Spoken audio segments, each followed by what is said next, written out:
بسم اللہ الرحمن الرحیم۔ السلام علیکم ورحمۃ اللہ وبرکاتہ۔ امید ہے کہ آپ سب لوگ ایمان اور صحت کی بہترین حالت میں ہوں گے۔ آج کے اس ویڈیو میں ہم جانیں گے کہ براق کیا ہے اور براق کا استعمال کر کے آپ صلی اللہ علیہ وآلہ وسلم کہاں تشریف لے گئے، براق کی کیا خصوصیات تھیں، اور جب آپ صلی اللہ علیہ وآلہ وسلم اس پر سوار ہوئے تو وہ بے لگام کیوں ہوا۔ اس کے ساتھ ساتھ واقعہ معراج کو آج کی سائنس کس طرح سچ ثابت کرتی ہے۔ ان تمام سوالات کے جوابات جاننے کے لیے ہماری ویڈیو کو اینڈ تک لازمی دیکھیے گا، اور اسی کے ساتھ آپ سے درخواست کرتے ہیں کہ اگر ابھی تک آپ نے ہمارے چینل کو سبسکرائب نہیں کیا تو ہمارے چینل کو سبسکرائب کیجیے اور بیل آئیکن کے بٹن کو بھی کلک کیجیے تاکہ ہماری ہر نئی آنے والی ویڈیو آپ تک فوری پہنچ سکے۔ آج کی سائنس نے بلا شبہ ترقی کی بہت سی سرحدیں پار کرنی ہیں، مگر آج بھی سائنس اللہ کی قدرت اور اس کے معجزات کے آگے بے بس ہے۔ ہزاروں ڈالر خرچ کر کے اور کئی سال کی انتھک محنت کے بعد سائنس صرف اس چیز کی وضاحت ہی دے پاتی ہے جو آج سے 1400 سال پہلے اللہ پاک نے قرآن پاک جیسے کلام پر اپنے بندوں پر نازل کیا۔ مثال کے طور پر آج کے دور کی سب سے تیز رفتار سواری بھلا کیا ہے؟ جیٹس، ایروپلینز وغیرہ، مگر آج سے 1400 سال قبل ایک ایسی سواری بھی موجود تھی جس کی رفتار بجلی کی مانند تھی۔ اس بجلی کی تیزی سے چلنے والی سواری کا نام براق تھا، جس پر سوار ہو کر آپ صلی اللہ علیہ وآلہ وسلم سفر معراج پر گئے۔ سفر معراج دراصل انسانی تاریخ کا ایک بہت ہی دلچسپ اور منفرد واقعہ ہے، کیونکہ انسانی عقل اس سفر پر دنگ رہ جاتی ہے، مگر اللہ تبارک و تعالیٰ نے اپنے پیارے نبیوں اور برگزیدہ بندوں کو ان کے عہد اور علاقے کی مناسبت سے بہت سے معجزات سے نوازا۔ جیسے حضرت موسیٰ علیہ السلام کے دور میں جادوگر بہت زیادہ تھے، اسی لیے اللہ تعالیٰ نے ان کو ان تمام جھوٹے جادوؤں کا توڑ کرنے کے لیے معجزات عطا کیے۔ اسی طرح حضرت عیسیٰ علیہ السلام کے دور میں شعبہ طب نے بہت ترقی کر لی تھی، مگر اللہ تعالیٰ نے حضرت عیسیٰ کو کوڑ کے مریضوں کو درست کرنے، اندھوں کی بینائی واپس لانے اور مردوں کو زندہ کرنے کی قدرت سے ہمکنار کیا۔ اسی طرح حضرت داؤد علیہ السلام کو یہ معجزہ عطا کیا کہ ان کے ہاتھ میں لوہا نرم ہو جاتا۔ حضرت سلیمان علیہ السلام کو اللہ تعالیٰ نے جنات پر اور ہوا پر قدرت دی۔ حضرت ابراہیم علیہ السلام کو آگ سے زندہ بچا لیا۔ یہ سب وہ کام ہیں جس کے بارے میں کوئی انسان سوچ بھی نہیں سکتا، مگر اس کے علاوہ بھی بہت سارے معجزات ہیں جو اللہ تبارک و تعالیٰ نے اپنے برگزیدہ بندوں کو عطا کیے۔ جب اللہ تبارک و تعالیٰ نے حضرت محمد صلی اللہ علیہ وآلہ وسلم کو مبعوث فرمایا تو بے شک میرا رب جانتا تھا کہ امت محمدیہ کتنی ترقی کرے گی، کہ یہ چاند پر اپنے قدم جمائے گی اور ستاروں پر کمندیں ڈالے گی۔ اسی لیے اللہ تعالیٰ نے حضرت محمد صلی اللہ علیہ وآلہ وسلم کو وقت اور سپیس کے فاصلوں سے نکال کر اپنے قرب سے نوازا۔ اللہ تعالیٰ کے تمام انبیاء کرام کو عطا کیے گئے معجزات ایک طرف اور واقعہ معراج ایک طرف ہے۔ یہ معجزہ دراصل اس وقت پیش آیا جب رسول اکرم صلی اللہ علیہ وآلہ وسلم کی عمر مبارک 52 سال تھی، اور یہ 27 رجب کی رات تھی۔ حضرت مالک بن سعصع سے مروی ہے کہ خود رسول اللہ صلی اللہ علیہ وآلہ وسلم نے فرمایا کہ میں نیند اور بیداری کی درمیانی کیفیت میں تھا جب میرے پاس ایک فرشتہ آیا۔ اس نے میرا سینہ چاک کیا اور میرا دل نکال کر اس کو غسل دیا، پھر اس کو واپس میرے سینے میں رکھ دیا۔ پھر ایک سواری لائی گئی جو خچر سے چھوٹی اور گدھے سے بڑی تھی، بس پھر مجھے اس پر سوار کیا گیا۔ روایات سے یہ بات پتہ چلتی ہے کہ پہلے حضور پاک صلی اللہ علیہ وآلہ وسلم بیت المقدس گئے۔ وہاں پہنچ کر آپ نے براق کی لگام کو اس ستون سے باندھا جس کے ساتھ انبیاء کرام نے اپنی سواریوں کی لگام باندھا کرتے تھے۔ اس کے بعد آپ مسجد اقصیٰ میں داخل ہوئے تو حضرت آدم علیہ السلام سے لے کر حضرت عیسیٰ علیہ السلام تک پیدا ہونے والے تمام انبیاء کرام آپ کے منتظر تھے۔ آپ وہاں پہنچے تو تمام تمام انبیاء کرام کی امامت کی اور نماز ادا کی۔ اس کے بعد آپ صلی اللہ علیہ وآلہ وسلم اپنی سواری پر بیٹھ کر آسمانی سفر پر روانہ ہو گئے۔ آپ صلی اللہ علیہ وآلہ وسلم نے 7 آسمانوں کا سفر طے کیا اور ہر آسمان پر آپ کی مزید چند انبیاء کرام سے ملاقات بھی ہوئی۔ اس کے بعد حضرت جبرائیل امین آپ صلی اللہ علیہ وآلہ وسلم کو جنت اور دوزخ کے چند مناظر دکھائے۔ اس کے بعد آپ اس کائنات کی آخری حد یعنی سدرۃ المنتہا پر پہنچے۔ اس حد سے آگے حضرت جبرائیل امین بھی نہ جا سکتے تھے، یوں اس سے آگے آپ صلی اللہ علیہ وآلہ وسلم کو اکیلے سفر کرنا پڑا، جہاں پر آپ صلی اللہ علیہ وآلہ وسلم اللہ سے ہم کلام ہوئے۔ اللہ تعالیٰ نے آپ کو تحفے میں 5 فرض نمازیں عطا کی۔ اس کے ساتھ ساتھ شرک کے علاوہ تمام گناہوں کی معافی کا امکان بھی بتایا۔ سورہ بقرہ کی آخری 2 آیات بھی پڑھائیں۔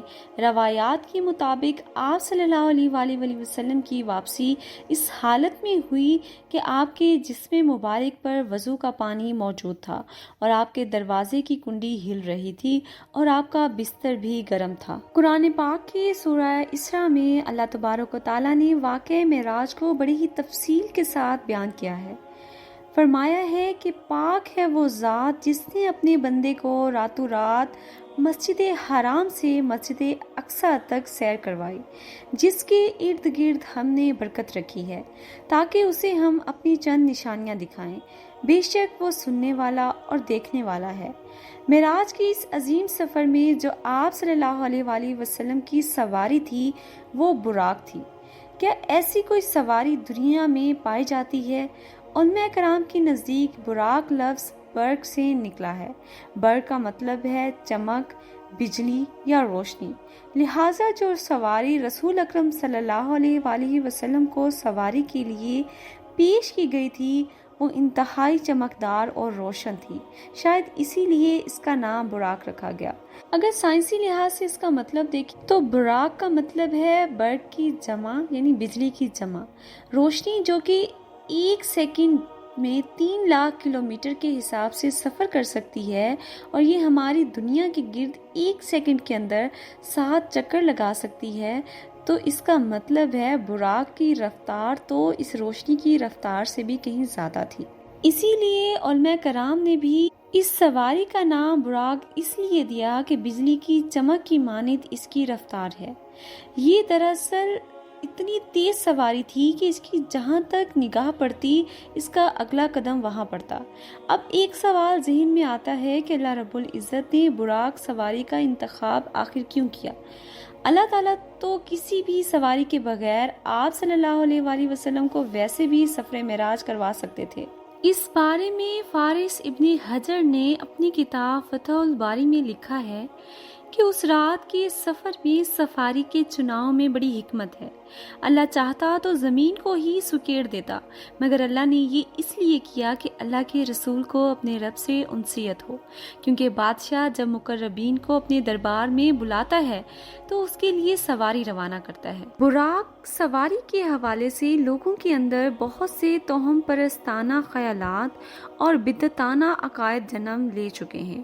کچھ علماء براق کو ایک جنتی جانور قرار دیتے ہیں۔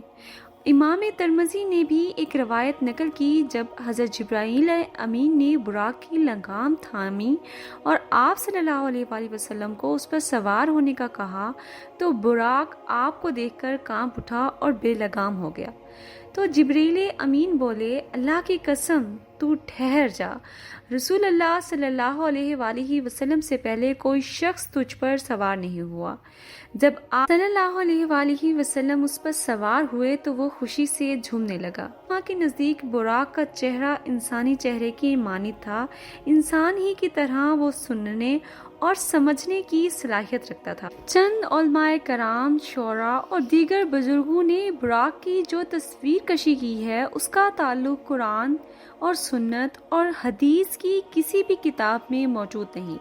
ان تصاویر میں براق کو ایک ایسا گھوڑا بنایا گیا ہے جس کا چہرہ ایک عورت کا ہے۔ یہ سب انہوں نے اس لیے کیا کیونکہ براق بہت خوبصورت تھا۔ اس حوالے سے کوئی بھی دلیل اسلامی روایات سے نہیں ملتی۔ قرآن اور سنت سے یہ بات بھی ثابت نہیں کہ براق نر تھا یا مادہ۔ ایک اور بات بھی بہت مشہور ہے کہ براق کے 2 پر تھے، جو کہ سراسر غلط ہے، کیونکہ خطۂ زمین کے اوپر ٹراپوسفیئر میں ہوا موجود نہیں۔ اگر اس کے پر تھے تو بغیر ہوا کے بھلا وہ کیسے اڑ سکتا تھا، اور اس کے وہ پر بھلا کس کام کے تھے؟ واقعہ معراج اللہ کا ایک معجزہ تھا۔ کسی بھی معجزے کو ثابت کرنا دراصل انسانی عقل کے لیے ممکن نہیں، اسی لیے واقعہ معراج کو ثابت کرنا بھی انسانی عقل کے لیے ممکن نہ تھا۔ مگر جدید سائنسی ترقی نے بہت سی جدت اپنائی ہے۔ 20ویں صدی کے سائنسدان آئنسٹائن کی تھیوری آف ریلیٹیوٹی، جو کہ جدید فزکس کی بنیاد ہے، پیش کی۔ یہ تھیوری کہتی ہے کہ اس کائنات میں وقت تمام مقامات اور لوگوں کے لیے ایک جیسا نہیں، بلکہ مختلف ہوتا ہے، اور یہ مقامات کے لحاظ سے بدل سکتا ہے۔ اسی لیے اگر کوئی شخص اس دنیا میں روشنی کی رفتار سے سفر کرے تو اس کے لیے ٹائم رک جائے گا۔ اپنی اس بات کو ثابت کرنے کے لیے اس نے مثال دی کہ اگر کوئی شخص ایسی سواری میں سوار ہو جائے جس کی سپیڈ آف لائٹ ہو تو اس کے لیے وقت رک جائے گا۔ جب وہ شخص کئی سالوں کے بعد واپس آئے گا تو یہاں پر کچھ ہی سیکنڈ گزرے ہوں گے۔ وقت کے اسی فرق کو ٹائم ڈائلیشن کہتے ہیں۔ اگر واقعہ معراج کو سمجھنا چاہتے ہیں تو سائنس کی اسی ٹرم ٹائم ڈائلیشن کو سمجھنا بہت ہی ضروری ہے، کیونکہ براق کی رفتار بھی روشنی یعنی برق کی رفتار سے بھی کئی گنا زیادہ تھی، اسی لیے اس سواری کا نام براق تھا۔ اس سواری کے تحت آپ صلی اللہ علیہ وآلہ وسلم نے کئی سالوں کا سفر چند لمحوں میں ہی کر لیا، جس کو آج کی سائنس ٹائم ڈائلیشن کی شکل میں تسلیم کرتی ہے۔ اتنی ترقی کے باوجود بھی کوئی بھی انسان سپیڈ آف لائٹ سے خلا میں سفر نہیں کر سکتا، کیونکہ اس سفر کو کرنے کے لیے اس کو انفینائٹ انرجی کی ضرورت ہوتی ہے، جو کہ انسانوں کے بس کی بات نہیں۔ جبکہ اللہ کے رسول حضرت محمد صلی اللہ علیہ وآلہ تمام آسمانی دروازوں کو پار کر کے اللہ کے عرش تک پہنچے۔ سائنس آج ان آسمانی دروازوں کو بلیک ہولز اور وارم ہول کی اصطلاح میں پیش کرتی ہے، جس کے بارے میں آج ہر شخص جانتا ہے، مگر آج سے 1400 سال قبل عرب کے صحرا میں یہ باتیں اللہ کے نبی نے اپنی امت کو سمجھائیں۔ واقعہ معراج حضور اکرم صلی اللہ علیہ وآلہ وسلم کو اللہ تعالیٰ کی طرف سے عطا کردہ ایک معجزہ تھا، جو کہ مختلف سائنسی انکشافات کے ساتھ دن بدن ثابت ہوتا جا رہا ہے۔ مگر اس دور میں اس واقعے کو سن بہت سے لوگوں کا ایمان ڈگمگا گیا۔ وہ سوال کرتے تھے کہ جب ابھی قیامت برپا ہی نہیں ہوئی تو حضور اکرم صلی اللہ علیہ وآلہ وسلم نے جنت اور جہنم میں لوگوں کو کیسے دیکھا؟ تو اس کا جواب بھی آئنسٹائن کی تھیوری سے ہم لیتے ہیں کہ اگر کوئی شخص سپیڈ آف لائٹ سے مسلسل سفر کرتا ہے تو وہ وقت میں بھی سفر کر سکتا ہے، یعنی کہ ٹائم ٹریولنگ، کیونکہ وہ ایک فریم آف ریفرنس سے ہٹ کر مختلف فریم آف ریفرنس سے سفر کر رہا ہوتا ہے۔ اسی کے ساتھ اپنی ویڈیو کا اختتام کرتے ہیں اور امید کرتے ہیں آپ کو یہ ویڈیو بہت ہی انفارمیٹیو اور انٹرسٹنگ لگی ہوگی۔ اسی کے ساتھ آپ ہماری ویڈیو کو لائک کیجئے، شیئر کیجئے اور ہمارے چینل کو بھی سبسکرائب کیجئے۔ جزاک اللہ خیر۔